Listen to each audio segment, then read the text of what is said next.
আসসালামু আলাইকুম।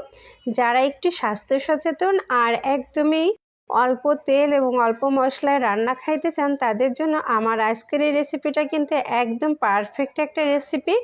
আজ আমি রান্না করে দেখাবো বেগুন দিয়ে রুই মাছের ঝোল। আর তার জন্য আমি নিয়েছি পেঁয়াজ কুচি এবং কাঁচামরিচ ফালি। এখানে আর কোনো মশলাই যাবে না, জাস্ট কাঁচামরিচ এবং পেঁয়াজ দিয়ে আজকের এই রান্নাটা হবে। আর এর জন্য আমি এই যে এখানে 2টা বেগুন নিয়েছি, তো বেগুনটা আমি এখন কেটে নিচ্ছি। বেগুনের তরকারি সবসময় এভাবে সিম্পল রান্না করলে বেশি মজার হয়। অল্প মশলায় অল্প তেলে রান্না করলে কিন্তু অসম্ভব টেস্টি হয়। বেগুনে সবসময় বেশি মশলা বেশি তেল দিলে খুব একটা স্বাদ আসে না। এভাবে রান্না করে দেখবেন, অনেক বেশি টেস্টি হবে।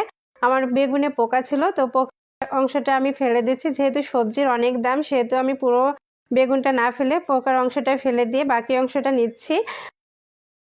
তারপর আমি প্যানে কিছুটা তেল নিয়ে নিয়েছিলাম, অল্প পরিমাণ তেল। আর এখানে আমি নিয়েছি একটা পেঁয়াজ এবং 2 থেকে 3টা কাঁচামরিচ ফালি। তো জাস্ট কয়েক সেকেন্ডের মতো ভেজে এর ভিতরে আমি পানি দিয়ে দিয়েছি আর পানিটা ফুটে উঠেছে। আর এখানে আমি দিচ্ছি অল্প পরিমাণ লবণ এবং অল্প পরিমাণ হলুদ। একটু বলক এসে গেছে, আমি একটু নেড়ে চেড়ে তারপর এর ভিতরে দিয়ে দিচ্ছি রুই মাছের টুকরাগুলো। আমি এখানে 4 পিস রুই মাছের টুকরা নিয়েছি। আর মাছটা আমি না ভেজেই এভাবে সরাসরি কষিয়ে রান্না করছি। যেহেতু এটা একদমই তাজা মাছ, সেহেতু এভাবে রান্না করলে বেগুনের তরকারিটা কিন্তু অসম্ভব মজার হয়। আর আপনি মাছটা ভেজে দিলে রান্নার পুরো স্বাদটাই চেঞ্জ হয়ে যাবে, এতটা মজার হবে না আর এতটা স্বাস্থ্যসম্মতও হবে না। তো মাছটা আমার কষানো হয়ে গেছে আর মাছের পিসগুলো আমি তুলে নিচ্ছি।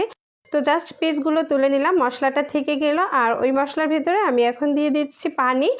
তো আমার যতটুকু পানির প্রয়োজন ঠিক ততটাই পানি দিয়ে দিচ্ছি। পানির ভিতরে আমি লবণ এবং হলুদ দিয়ে দিলাম আর আমি বলক আসা পর্যন্ত অপেক্ষা করছি।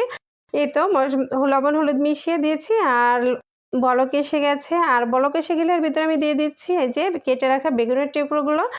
সবসময় বেগুনটা এভাবে পানির পরে পানিতে যখন বলক এসে যায় তখন দিলেই বেগুনের স্বাদটা অসম্ভব মজার হয়।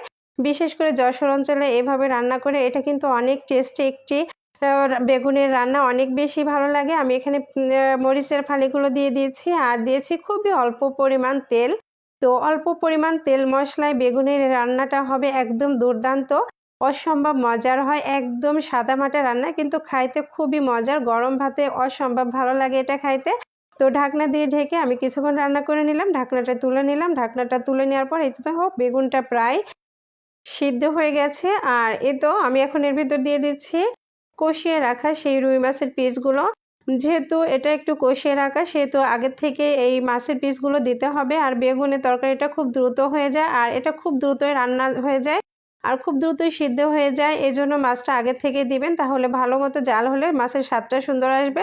আর মাছ দেওয়ার পর আমি দিয়ে দিচ্ছি পেঁয়াজ কুচি। পেঁয়াজটা এভাবে হাত দিয়ে একটু চটকিয়ে দিয়ে দিলাম। তো পেঁয়াজটা চটকিয়ে দিয়ে আমি এভাবে নেড়েচেড়ে একটু মিশিয়ে দিয়ে আবারও এটা ঢাকনা দিয়ে ঢেকে রান্না করে নিব। আর ঢাকনাটা তুলে নিয়েছি। অসম্ভব সুন্দর লাগছে, একদম মাখা মাখা ঝোল হয়েছে। এটা অনেক স্বাস্থ্যসম্মত একটা রান্না, কম মশলায় কম তেলে এর থেকে ভালো রান্না আর হতেই পারে না। বেগুনের এই রান্নাটা কিন্তু অসম্ভব স্বাদের হয়। আমার হাজবেন্ডের অনেক বেশি পছন্দ, আমি প্রায় তাকে এভাবে রান্না করে দিই, সে অনেক বেশি পছন্দ করে। আপনিও এইভাবে ট্রাই করতে পারেন, দেখবেন আপনারও অনেক বেশি ভালো লাগবে। আর আমার আজকের রেসিপিটা ভালো লাগলে আমার পেজটি ফলো দিয়ে লাইক কমেন্ট শেয়ার করবেন। সবাই ভালো থাকবেন, সুস্থ থাকবেন। আজকের মতো এখানেই বিদায় নিচ্ছি। আল্লাহ হাফেজ।